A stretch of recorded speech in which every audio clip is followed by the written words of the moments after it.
how are we going to make disciples who make disciples and have maximum impact on the world? And part of what we're saying today is that this might be a tool that helps us to get at that. But I don't want you to just hear it from me. Let's hear it right from the words of Pete Scazzero. In his own words, let's listen to him talk about emotionally healthy discipleship. Hi, I'm Pete Scazzero, co-founder of Emotionally Healthy Discipleship, where we help leaders around the world grow their people into mature disciples of Jesus.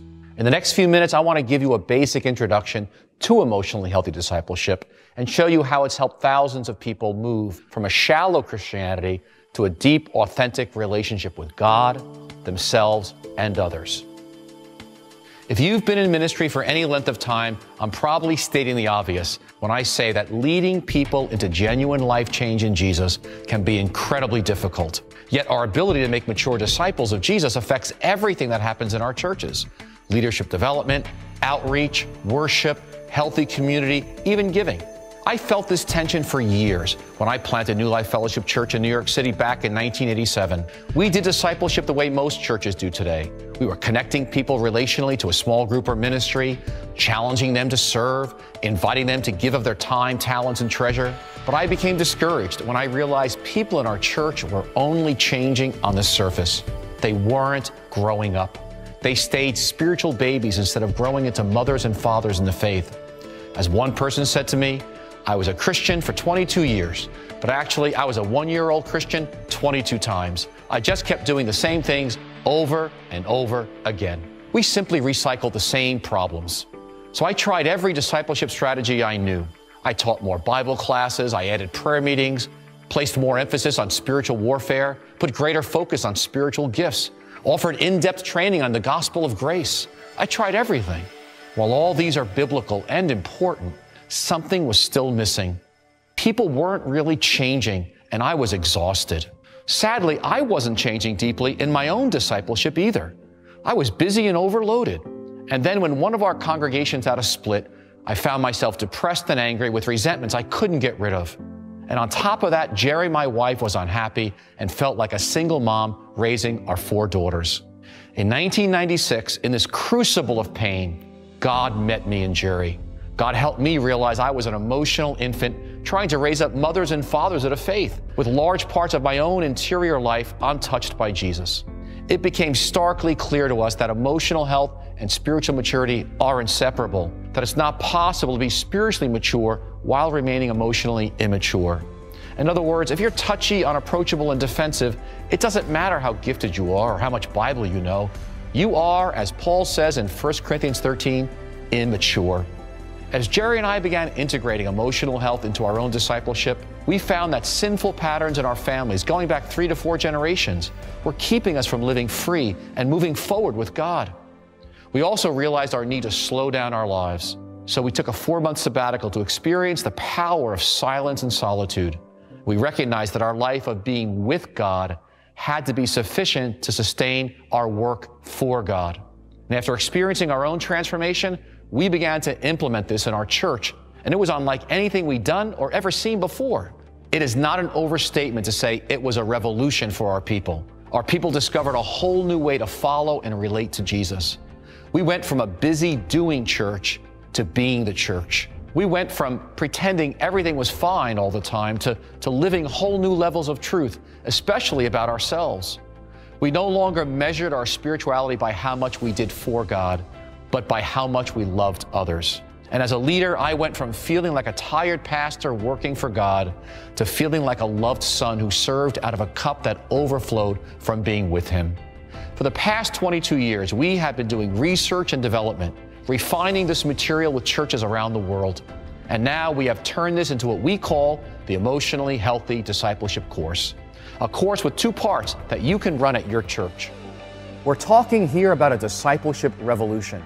That is what emotionally healthy discipleship is, a move away from present-day strategy of discipleship that simply gets people to connect, serve, and give, which is important, by the way, but results in only a few impacting the world, and a move to Jesus' slow, life-on-life strategy of discipling the 12, the 70, the 500 who had a massive impact.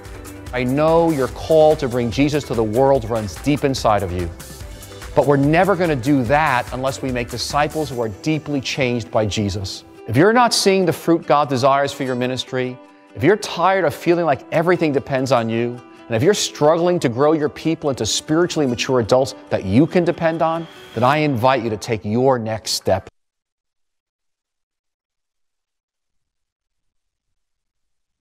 Heard from Pete Scazzero, and he was talking about the curriculum that he's developed. And if you stick around to the end of this webinar, I have a special code for you where you can get a discount, a special Wesleyan discount on these materials. But I want to welcome again George and Toyin. I'm so glad again that you're here. And you know, as we were listening to Pete talk about that, did it just anything resonate with what he said for you? Yes, it did, because actually I had some of the similar emotions and experiences that he had, where we've done put much effort into teaching and different strategies trying to help mature our church, and felt overwhelmed by the fact that that wasn't actually happening. So we had been praying for a method that we could use and implement in our church when this came along. And what led you to do this pilot? And in full disclosure, I have to say I might have been part of that. Yes. But tell us about what led you. It was just a synergy of things that kind of came together. How did you come to do the Emotionally Healthy Discipleship pilot there at the church? As we've been praying about the possibility of implementing something in our church, we did realize about 8 weeks was about the right fit for our church in terms of any program we would do. And so when we found that this program was introduced by you, when we found out it was an 8-week program, we felt like it meshed with what our church would typically be used to doing. Mm-hmm. And what were your expectations or concerns going in? This is something a little bit different because normally on your Tuesday night you have your Bible study, and you interrupted that to have an 8-week series. What did you have any concerns? Because I know folks are out there. I was like, well, what were your thought process as you were going into this? Anything that so, what are my expectations? What am I concerned about? One of the things we were concerned about, because we had chosen to take our normal, we have a weekly Bible study on Tuesday nights, and we want to take that and use that as a time frame for this. And so we were concerned that it may interrupt the normal pattern of those who come out on Tuesday nights. We typically have about 45 to 50 people at times that are coming out on Tuesdays. And so with that said, you had to sign up for the class. And so we thought if we didn't offer something in its place that we would lose something. But we felt very compelled in this regard that this would be a great opportunity, as well as it was important enough for us to arrest that time and use it for this purpose. We had a number of, across the Wesleyan Church, we had a number of pilots going on this fall to just kind of experience for ourselves this curriculum. And I'll share some of my thoughts going in. One of the reasons that I approached your church, I wanted to make sure that this material would be able to cross over across cultures, and I wanted to make sure that it, regardless of the size of the church, that it could be something that could work. And I have to tell you that I was just so pleasantly surprised at the reception. Yes. I think you were too. We were as well, because we had about 50 people to sign up for the class. Ultimately, about 45 of those actually attended initially, and then we had as many as 42 to complete at least 50% of the classes. And so that was very impressive for us. But it also spoke to the fact that there's a true need, and the way we presented it was that the reality of the iceberg analogy that you used before, that there are things that hinder us from being willing to be disciple makers, and so being able to get down to the root of those things and help us to work through that might release us and give us more freedom to be willing to go and disciple.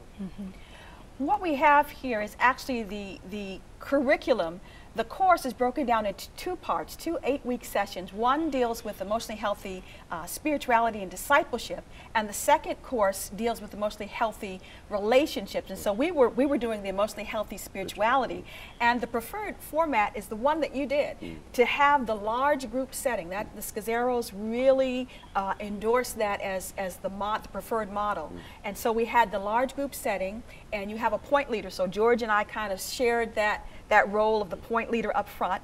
And then you have everyone sit at tables. We're looking at the DVD that Pete has presented, and we are also this is the book, and this is the DVD with the lessons, and then you are also working through the emotionally healthy spirituality workbook. So there you have assignments that happen, and then you are doing, so it's quite involved. You have your day by day where you are spending time with God in silence, in reflection on a scriptural passage, and when you come to the class, you actually sit at a table, and you are led by a trained table leader. So Toyin, you were actually one of the table leaders. And that was a very enriching experience. I mean, it gave me the chance to really journey along with everyone at my table, and gave me the opportunity to see each individual that they were and see how I was going to engage them, because it took different strategies to engage them differently, as some people talk more, some people talk less. So it was just a wonderful process, and I liked having the workbook to show me what I needed to do each week and what questions to ask and how to prepare. Actually, because of the turnout, George, you and I ended up serving also as table leaders. Yes. Yeah, you were concerned about the turnout. We had somebody. I ended up being a table leader also. What about at your table? Anything you want to share from the experience of what was it like, at your table? Well, I would say, even as Toyin mentioned already, that being there at the table as a leader, you're journeying along with them. And matter of fact, one evening I found myself tearing up as we were dealing with some things that particular night, and so it had an emotional impact on me as well. But hear from those individuals at my table, finally opening up about things that were great challenges for them, and things that they felt that they had looked at and considered, or to be able to reflect back on things with a different set of viewpoints, so that they can then be able to move forward from that. That was, I think, one of the things that I experienced. First of all, I was wondering, is anybody going to share anything? Yes. Because that's not a part of our culture, and we sit around and talk about deep things like this. Right. I was so surprised, and as people began to open up and share, and the neat thing about this curriculum, it's not someone pointing their finger and saying, you're doing this, or you're so. The people come to self-discovery, and then they come to say, oh, I really need some growth in this area, or I think that might be me. That might describe me. And that was so precious to see the transformation that happened. And I was also surprised by how much people were willing. We tried to create a safe space. You did really good. Very well put, because we actually were concerned about that, because oftentimes in the African American community, to talk about emotions in a public setting is almost taboo.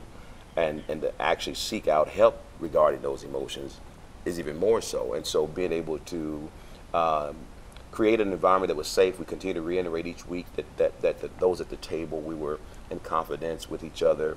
There was a journey together, so things that were being shared needed to be retained in confidence, but also helping them, even as a table leader, being willing to open up more myself about different things that allowed them to feel more at ease as well. So it really tremendously helped us in that regard, but also to see individuals who don't typically talk very much to actually share, and to be willing to share, because we gave opportunity each week for them to do that. And so it blessed me to see them actually opening up a little bit more, particularly because some of the folks at my table, and I think in each of your tables, weren't very familiar with each other. Some were, but others weren't. We tried to be very intentional to not we made sure that there were no husbands and wives at the same table. We tried to make sure that there were no parent and children there, because we do have a lot of members with adult children. And we also tried to limit the number of siblings at the same table, because we wanted them to be able to share and not feel restrained in some way. Yeah, that option of having people, of kind of maybe splitting families up, because people were really sharing, and it was like this feeling of we're together, but we're working on these individual issues, and we continue to say that each week, that, hey, we're together, this is a journey. And each week we would call out the week that we were on, and that we've gone 3 weeks together, we've gone 2 weeks together. And so something that we also did, and thank you for that, we had some luggage tags that were used kind of symbolically to suggest that, hey, we're going on a trip for this next 8 weeks. And so that was a kind of a great first impression to kind of suggest that this is the journey we're on. Yeah, I guess folks out there would probably want to know, because we had pilots in all different kinds of settings. We're going to hear from some more settings later. But was there any opposition to this, or what's some of the feedback that you've received? I think the opposition initially was just because it was so new, and then to talk about discipleship, but then to attach it with emotionally healthiness, I think didn't necessarily resonate initially with folks. But we tried to, in the weeks leading up to, while we were getting folks signed up, we tried to express the fact that it is a reality. And I think as they were hearing that, they could privately agree without having to publicly make a statement. And so I think the only resistance we felt was just that we were going to, if you didn't sign up for the class for those Tuesday nights, we didn't offer anything else, because we were using the folks that we may have been able to do an alternative teaching with. They were all a part of it. And so with that said, we didn't have another simultaneous class for them to attend. And so those who didn't sign up or didn't feel that they should sign up had to go 2 weeks without their weekly Bible study. Which, as they were getting more feedback from others that were taking the course, they wanted to be a part. And so that just heightened their excitement about the next course that we're going to offer. But let's talk about that next course. I'm excited that you're going to continue to pilot. But that just shows that you kind of went all in, and you took a risk, because you said you had your weekly Bible study. You said, no, we feel this is so important that we're going to suspend that. We're going to actually enter this space together. So we also found that some of the people that signed up were not regular attendees. So that was also, when we started looking at the list of names on the list, we realized that some of the folks that we're accustomed to seeing on Tuesday nights were not on that list, but our list had filled up. And so at that point, we're trying to navigate through that emotion of saying, well, what about those folks who they come on a regular basis? But the beauty of that was there were individuals who don't come on Tuesday nights, the Bible study, who made a concerted effort to be there each week. And some were very proud at the end when we were able to disclose that who accomplished all 8 weeks and 7 weeks and 6 weeks and so forth. That really helped to have a celebratory moment where they can say, yes, we did it.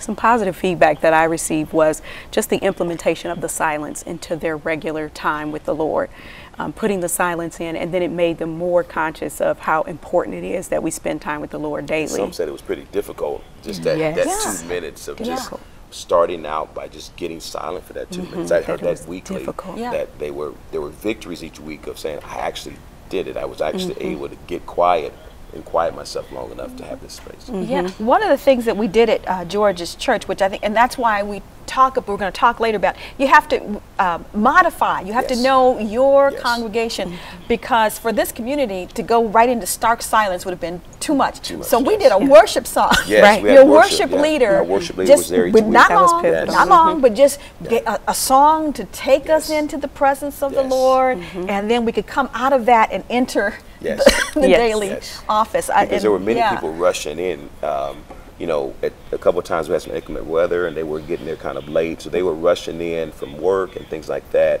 And so being able to bring us all into a one accord through worship really helped. So that was one thing we modified in that regard. We made sure we had a worship time to start out. We also realized that there was a lot of folks that we would be trying to reach that are intimidated by a lot of reading. And so we tried to make sure that they understood that wasn't the overwhelming factor, but that they actually journey through and be able to experience the things that were placed before them. And that's one of those things when I talk about this curriculum being appropriate across cultures.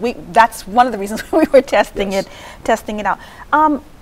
What's next? I heard you, Toyin. You mentioned getting ready for what's next. What is next? Well, there are individuals that did not get to do the emotionally healthy spirituality. So we want to make sure that they get another opportunity to do that. So we're going to offer that. But then there's the next class that wants to do the emotionally healthy relationship. So we're looking at doing that soon, simultaneously, and using it again on that Tuesday night Bible study time, blocking that time again. So because we thought about changing to a different day, but after the success we had, we thought, why fix something that's not broken? It's working, to do it on Tuesday night. So we're going to do that again. We're going to do the next phase, the emotionally healthy relationships, and we will take our Tuesday night again. Ideally, we'd like to run the emotionally healthy spirituality simultaneously with that, and we will eventually do that later on this year. But we realize some of the folks that would like to go through the relationship portion of this would be great table leaders for us, but they also want to go through the relationship part. So we're going to go ahead and do the next cycle, and then after that, we're going to, moving forward in our church, we'll be offering on Tuesday nights with our regular Bible study. We'll also be offering simultaneously these classes.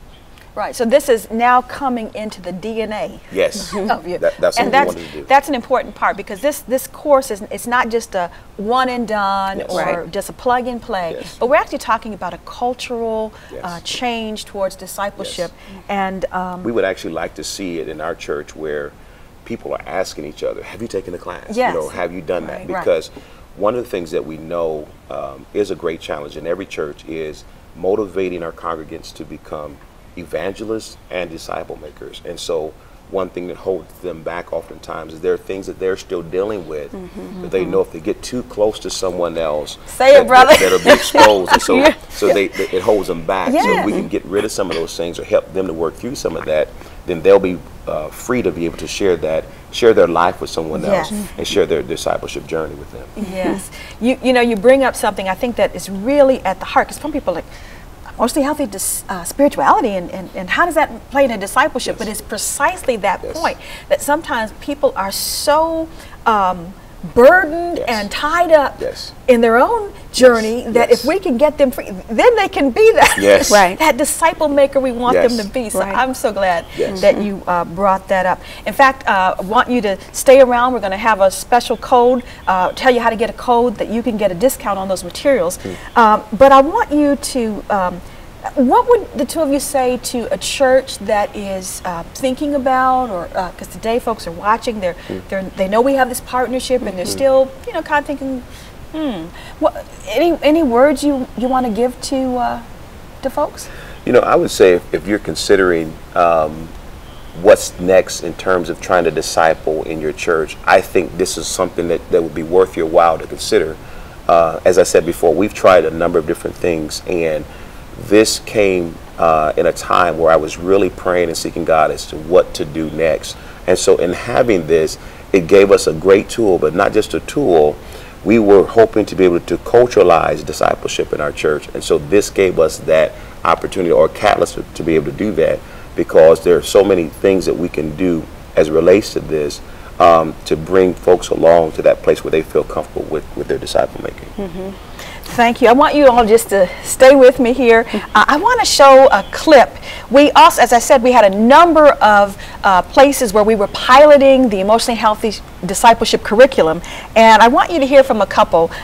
Mark and Cathy Wilson. Mark is the assistant professor for discipleship, multiplication, and renewal at Southern Wesleyan University. And Mark and his wife Cathy had come across these materials before there was even a kit. They stumbled across the book and just began using it at a church where they were, and then later, now that they're at SWU, they actually did a pilot this fall. And so let's hear a little bit of how this has impacted the Wilsons.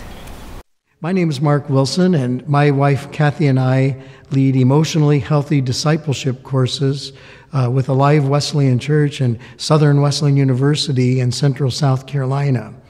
And we've found emotionally healthy spirituality and emotionally healthy relationships to be such a valuable resource for us personally, as well as for others in our church and students in our university. You see, you really can't be spiritually mature when you're emotionally immature. That's the basic premise. What these courses do is they help people to explore discipleship in a way that unpacks understanding of themselves and relationships. Before Cathy and I came to South Carolina about 2 years ago, I was the senior pastor at Hayward Wesleyan Church in the North Woods of Wisconsin.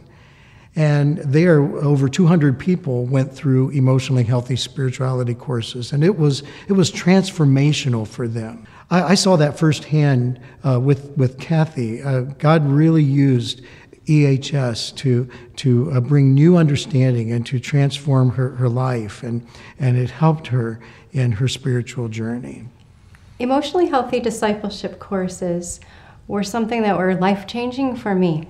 We had a course going at Hayward Wesleyan in Hayward, Wisconsin, and we had many women who went through the course, sometimes at different times, different rounds of emotionally healthy spirituality. And I was brought to the program just at a time when I really seriously was hungry and thirsty and looking for some answers and some help. So I went and joined my first group nervously. I was the pastor's wife, the lead pastor's wife in a small town.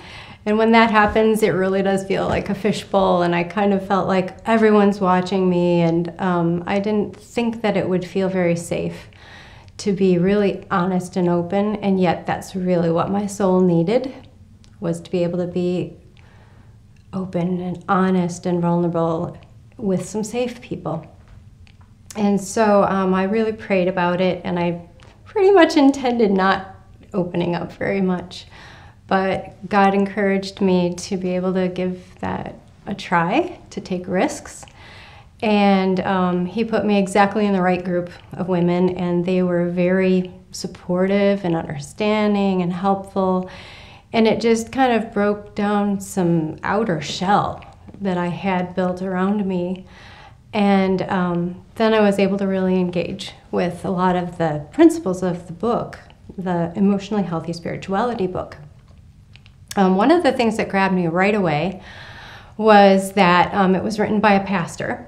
So here I thought that going and being a pastor's wife in this small group was going to be difficult, because I was afraid that either my presence there in the group would be a little intimidating to the other gals, or that it just would be really hard to share. But Pete told the story right away of what it was like in his pastor's home, and how difficult that can be, because part of your job is to reach out to other people and to be there for them, but a lot of times they don't really want you to be real. And I needed to be real. I found this safe place, and then I was able to read the book and really engage with the homework and digging in, because I was so hungry and thirsty to find some healing for myself. I really took it seriously. And I found so much material in the book that was helpful to help me go beneath the surface of why was I doing what I was doing, or why wasn't I doing what I wanted to do.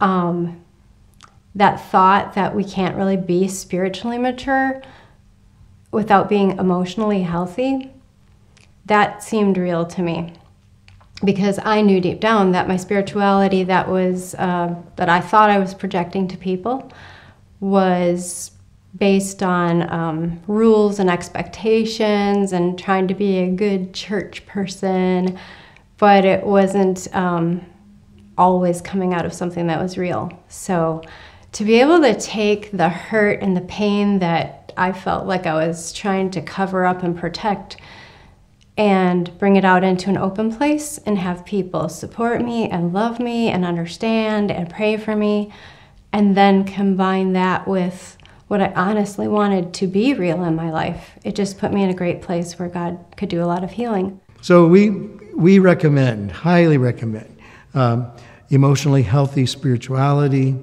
emotionally healthy discipleship, emotionally healthy relationships. It's such a valuable resource for churches who want to take their people into deep relationship with one another. You know, I think the story of changed lives is so powerful. And I think across the country, as I'm hearing the stories that come out of people who've been through the course, it has really been very impactful. When we were just thinking about this partnership, it's so interesting that in my office, in my discipleship office, the kit had come across my desk, and I was just with some other materials, lots of other programs. You know, we get a lot of stuff at headquarters. But something, as I began to look at this, it felt like the missing piece. And simultaneously, I had the kit on my desk, and education and clergy development down the hall. Russ Gonzalez walks into my room. He said, "Hey, we've been looking at that and thinking they're doing the part with emotionally healthy leaders." And so they said, we've been thinking that this is where we need to go. At the same time, I was having a conversation with Mark Wilson down at school, and he said, you know, we have just been really thinking this is the season. And it was just like this convergence of all of us believing that for this particular season in the Wesleyan Church, that this was something that would be helpful. I want us to just take a moment. We're getting towards the end where we're going to give you that, tell you how to get that discount code. But I want us to just be transparent for a moment of how we've talked about how the curriculum affects our congregations, but is there anything personally? And I mean, I'll go first. I'll go first and say that even you know, in my role as director of discipleship, I'm so thankful for these materials, and you know, we already have our devotions and our prayer time. We already have our life like that. But what I have found to be so impactful is making this a way of life. And so it's actually changing how I do life, these times of silence and times of Sabbath. And I like to say, if I can practice this stuff at Wesleyan Church headquarters, it can be done anywhere. But I'm finding that I've been changed. And so that's my testimony, that I've been impacted, and I want so much for our other churches. I don't know if there's anything that... Yes, I can say that I'm glad that Cathy Wilson shared just being a pastor's wife and the transparency that it took to do emotionally healthy spirituality, and that was something that really helped me. I saw that my being transparent could help others, but also the process of the silence, I've implemented that into my daily time with the Lord, and it made me make more time for the Lord, not just the morning or the evening, but throughout the day, more time with the Lord, and seeing how much more I needed that. There was a piece in the book about looking back to go forward, and it really made me look back at my family and things and habits that I do and see where those come from, and is that something that I want to take forward? Is that something that I want for my children? And what can I do to be better for the Lord and better for others? So it really was impactful for me. And personally, as I sat there at the table helping to guide our table through each week, and then hearing others reach deep and then begin to share, it compelled me to do the same thing. And as I mentioned earlier, just having one week where I just felt emotional myself, and there were things that I was sharing that I realized I hadn't talked about or even considered for years. And yet there I was, because of the environment we're in that was created at our table, I was able to share that, willing to share that. And so as others were reaching for their Kleenex, one of the things we did do is we kept a box of Kleenex in the middle of every table. And as they were reaching for theirs, I was kind of needing one handed to me. So with that said, but also just as Toyin mentioned, silence, you know, just going into, I have a special space in our home where it's my little prayer space. And so going and sitting in that space and just sitting there and just saying, God, I'm here. And that was one of the things we used to kind of just say, hey, to start that silent time, I'm here. And just being able to sit there for a moment and not with all of the things that I feel overwhelmed in and that I want to go and just kind of throw out there and talk about in that prayer space, just being able to sit there and just have that silence and feel the sense that he already knows, you know. Amen. Well, I promised that I'd tell you about the partnership. Let me just mention some of the benefits now that the Wesleyan Church is in partnership with the Scazzeros. And one is that when you have the Emotionally Healthy Spirituality Kit, it contains everything that you would need to get started. Not only do you have the books and do you have the DVDs, you also have an access to a training code that will allow you to take the training. You have promotional materials, you have frequently asked questions. Everything that you would need comes in a kit, and you have access to that kit. We also have, because of our partnership, you have access to a coach, and not only a coach, but a coach who is out of the Wesleyan Church family, so that if you're thinking about starting this in your church, you don't have to journey alone, you don't have to walk through it alone. You can also have this coach. And then, because you're a partner, you can get a discount on all of the materials as you order the materials for your participants. If you go and join our Facebook collaborative, join our Facebook group called Discipleship Collaborative, we'll tell you how you can get the code so that every time you order the materials for your church, you get a Wesleyan discount. But there's one more benefit. If you've been watching today, I want to announce here, and that is that here in the Wesleyan Church, we're so passionate about this becoming part of our DNA. This is not something that's going to go away or a one and done, but this we want to weave into our DNA. So we want to make it possible. If you're a church and you're saying, I want to do the discipleship, emotionally healthy discipleship pilot in 2019, my office will gift you the kit. So you do not have to buy the kit. I don't want a church saying, oh, we don't, you know how, I know how it is with the budget and all the various things, and we'd like to, but we will take that excuse away. We will gift you with a kit, and if you join our Discipleship Collaborative, you can hear more about that, because we want everyone to have an opportunity to bring to your church this important material. So you have, with this partnership, again, you have access to a free kit that we're going to gift from the Office of Discipleship in CMAD. You have opportunity to connect with a coach. You have a discount code that will be given to you, so all of the materials that are part of making the program run at your church, you'll be able to get those at a discount. So we wanted you to know about that. This curriculum, it's actually being used not just in this country, but 25 other countries. Wow, it's amazing. Around the world. So in addition to the U.S., it's being translated into Spanish. We have one half of the course that's already available in Spanish. It's been used on the mission field. Wow. So we're part of a movement. We're part of something that is growing. And so this is a cultural change that will happen in your church. So I just want to invite you to join our Discipleship Collaborative. We'll tell you how to get your discount code. We'll tell you how to get signed up. The next training is March 14. So if they do the trainings throughout the year for you to train your point leader, but the next one's March 14, and we can give you a code so that you don't have to pay for that.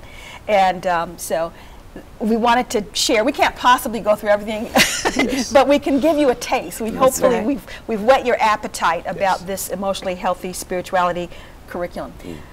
We end each conversation in the same way with the rapid fire question. You guys ready for rapid fire? All right. What is your best discipleship tip? As a pastor, I would say to really work to make it cultural. I think that as we've become very program driven, we can have a area of our church that's doing discipleship or have a discipleship team, but being able to inspire the entire population of your church that there's a reason why God wants to use each one in the body of Christ. Every person has someone like them that someone else is willing to hear. And so because we have this rainbow of individuals that God is born again, that being able to empower them and implement them to go forth and find someone like them that they can come along and disciple. I'll use this as an example. There was a gentleman that I observed, and I thought he didn't seem very wise to me, but he had someone following him, and I thought, man, everyone has somebody that follows them, even this guy that I didn't think was very wise. But so I believe that is an example to all of us that there's someone that we can actually reach for Christ. Yeah. Amen. And I would just say make the time to invest in discipleship. There's so many things we can do, just echoing what Pastor said, there's so many things we can do, but just make the time for discipleship and challenge each and every person to be that example of what it looks like to follow Jesus Christ. Well, I want to thank you. I want to thank you for being a part of the conversation today. I'm looking forward. I'm actually going to join you again for the second half. I tell you, that was something special. I felt like we were in a special place. Yes, and I'm looking forward to going there again. I want to remind you that our next conversation, discipleship conversation, is going to happen on Tuesday, March 19th. We're going to be talking about this intersection between discipleship and evangelism, and we have a special guest. One of our guests is Dr. Dave Ward. Dr. Ward is the professor of homiletics at Indiana Wesleyan University, and he has a new book that's coming out called Preaching for Discipleship. So that's a good title, isn't it? I'm sorry, that's not the title of the book. That's the title of what he's going to talk about. Okay. The title of the book is Practicing the Preaching Life. Okay. Sorry. But he's actually going to, the 19th, the day of our webinar, is the day that his book debuts. Oh, wow. So if you join us on the 19th, you might have an opportunity to get a free copy of that. But he's going to talk to us a little bit about preaching for discipleship, and as pastors, we want to, that kind of like raises my interest. Yes. So I hope you'll join us on Tuesday. Your questions, your comments about emotionally healthy discipleship, just contact me. Happy to talk with you about this. And let's continue to do discipleship together. Let's continue to journey on in God's peace.